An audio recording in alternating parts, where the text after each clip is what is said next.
What about the glasses? Did you ever feel they were a nuisance as an actor? No, I didn't wear glasses until after I'd made Zulu and got recognised in the streets. I somehow felt that I disappeared behind them. You know, people wouldn't know who it was, because I'm basically a very shy man, I suppose, although it doesn't seem like that. Because I once read a psychiatric book which said, you become what you're afraid of. You know, and there's always a sort of women who've got children who will come out and do an act at 6, and you know that person is never going to be anything to do with it, because they're looking at themselves and not looking at other people. But I was just so terribly, terribly shy. And when I became an actor, it was an act of tremendous courage for me to get up. And then I killed myself becoming an actor, really, and I just defeated that shyness. And that's one of the reasons I became an actor, actually. Well, from your background and everything else, it was a very heroic effort, and it paid off extraordinarily. What about the glasses with you, Sue? I mean, did you find the useful weapon? I think so, actually, yeah, because when I was 14, I couldn't see the blackboard. So that was what prompted me. And I was waving to tramps and everything, you know. Oh, you're all right, and I'd be going, yes, I'm fine. Of course, it's squinting like mad. Anyway, I had these hideous things. Do you remember those awful national health efforts? I had them in the army, yeah, with the pig thing there. Oh, yeah. don't and the you silver, look a bird. the metal, yes. Well, I looked awful in mine.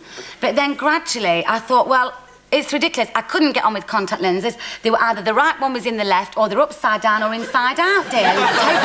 Oh, he's got his It happens to us all, you see. Oh, you look marvellous. Yes, you look very distinguished, Take them Michael. off.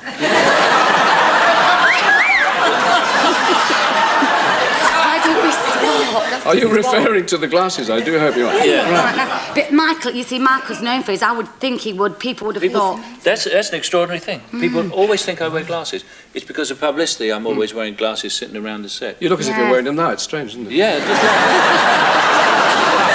Now you live in Hollywood. yes. And are you recognised wherever you go? Do you find that pleasant? In Hollywood? Yeah, oh yeah, sure. I mean, stars are seen quite often on the streets there, I presume. And what's people's attitude to you? It's always, to me, it's friendly. But I remember once I was standing outside the Beverly Wilshire Hotel in Beverly Hills, and I was talking to Cary Grant, and a woman saw me, and she said, "You're him." She said, "I have been here for 3 weeks. I haven't seen one movie star." And she came over and she got my autograph. She said, Michael Caine. And she turned to Cary Grant, who I was talking to, and she said, "You never see any movie stars, do you?" And he said, "No, my dear, you don't." Is there any Englishness clinging to Cary Grant still, do you feel? Oh, yeah. Oh, he's very English. We did a thing when Prince Andrew was in Hollywood. We did a party, and he was so happy to be part of that show, which was all British artists, because we couldn't ask American artists to do a thing to bring British athletes over. What about Prince Andrew? That was the time when he got quite a lot of coverage, didn't he? Yeah, but it's so unfair, you know. I mean, the guy does a great job. He helped us to raise $500,000, and he does one soppy thing. You know, what he didn't realise was on the end of that thing that he squirted over the press, with this thing was to spray a building. And he's got this little thing, and you think it's going to go, you know what I mean? It all goes like that, a little like a hairspray.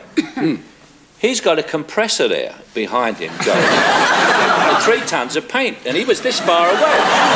And he just went, and the entire, 15 gallons of paint went 30 feet.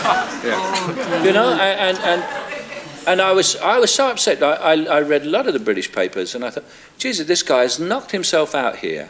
Has made one really, a soppy mistake, okay, so it's just, and that's the only thing they printed about him. It was quite incredible. I read a paper the day before yesterday over this thing with the girls and all that, you know what I mean?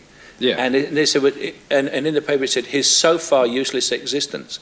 And I thought to myself, does that mean that everybody who fought in the Falklands has had a so far useless existence? Here is a young man who we have said, you've got to go out and you've got to be like everybody else and not like Rose and up the back. You've got to go up the front and be in the firing line. And this guy did it. And they say, okay, you've got to be a real sailor. And then when he comes home on leave and acts like a real sailor, they say, oh no, we want a prince. Now you have to make up your mind what you want, one thing or the other.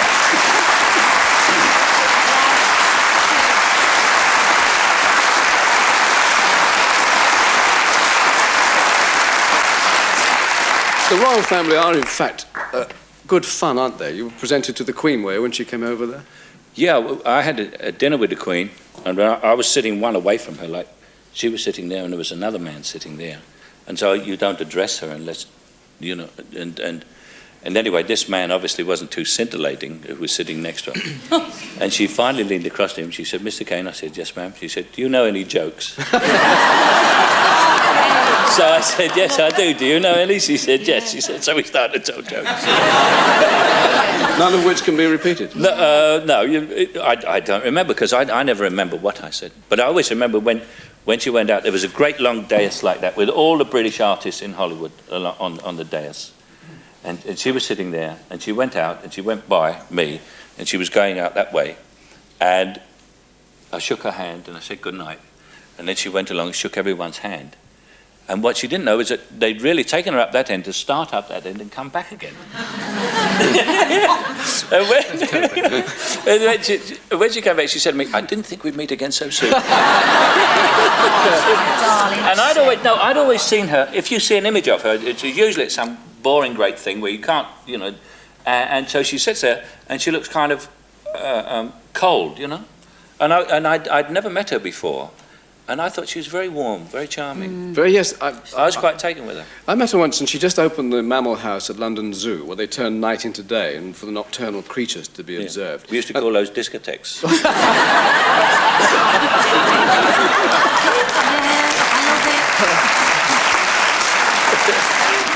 And, yeah, she was... Sorry about that. It's lovely. It's all grist to the mill. It's lovely stuff. And... you know, they were a bit worried about, you know, old people in raincoats wandering up and down, perhaps, you know, it was a bit dark and cavernous. And I said, what did you... Flash into the monkeys? Yes. You get a shock when the monkey flashes back. Yes. I'm glad I started this, because it was working very well. And I said, "What did you think of it, Mum?" And she said, "I should think it's a perfect place for an assignation." You know, that kind of... Well, I'm glad I told you that story. Yeah. Anyway. Now, being in Los Angeles at the moment, I suppose it's a bit like being at Wimbledon, isn't it? I mean, you know, the build-up for the games must be very hard. Yeah, well, there is a sort of build-up, but it's basically a security build-up. But now none of the Russians are coming. I mean, the majority of the world isn't coming to Los Angeles.